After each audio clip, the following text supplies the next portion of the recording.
नमस्कार दोस्तों, मैं चित्रलेखा स्वागत करती हूँ आपका अपनी इस वीडियो में। आज से हम एक सीरीज प्रारंभ करने जा रहे हैं जिसमें हम प्राचीन भारत के इतिहास को विस्तार पूर्वक समझने का प्रयास करेंगे, जिससे यूपीएससी और स्टेट पीसीएस की तैयारी करने वाले छात्रों को मदद मिल सके।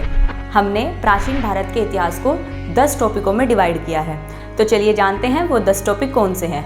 पहला पाषाण काल, दूसरा हड़प्पा सभ्यता, तीसरा ताम्र पाषाणिक काल, चौथा वैदिक संस्कृति, पांचवा बौद्ध धर्म, जैन धर्म और महाजनपदास।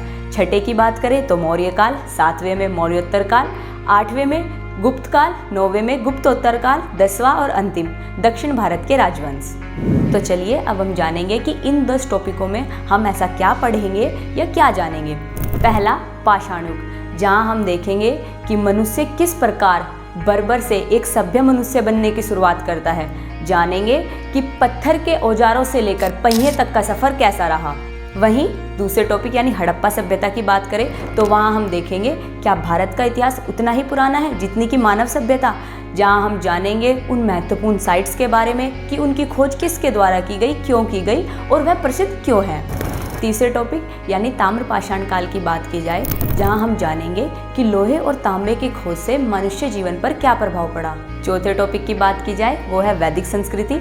वहीं पांचवें टॉपिक में बौद्ध धर्म, जैन धर्म और महाजनपदास की बात करेंगे, जहां हम जानेंगे कि सनातन संस्कृति में ऐसा क्या हुआ जो अन्य धर्मों का उदय हुआ।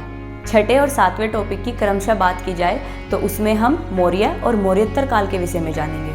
आठवें और 9वें टॉपिक में हम क्रमशः गुप्त काल और गुप्तोत्तर काल का भ्रमण करेंगे, जहां हम जानेंगे कि ऐसा क्या हुआ जो गुप्त काल को भारत का स्वर्ण काल कहा जाता है। 10वें और अंतिम महत्वपूर्ण टॉपिक में हम दक्षिण भारत के राजवंशों पर प्रकाश डालेंगे, जहां हम उनके कला साहित्य को जानने का भी प्रयास करेंगे। और इसी के साथ हम इस सीरीज का यहाँ पर अंत करेंगे और एक अन्य सीरीज का प्रारंभ करेंगे। हमारे साथ इस सीरीज के सफर पर चलने के लिए हमारे चैनल को सब्सक्राइब करें। धन्यवाद।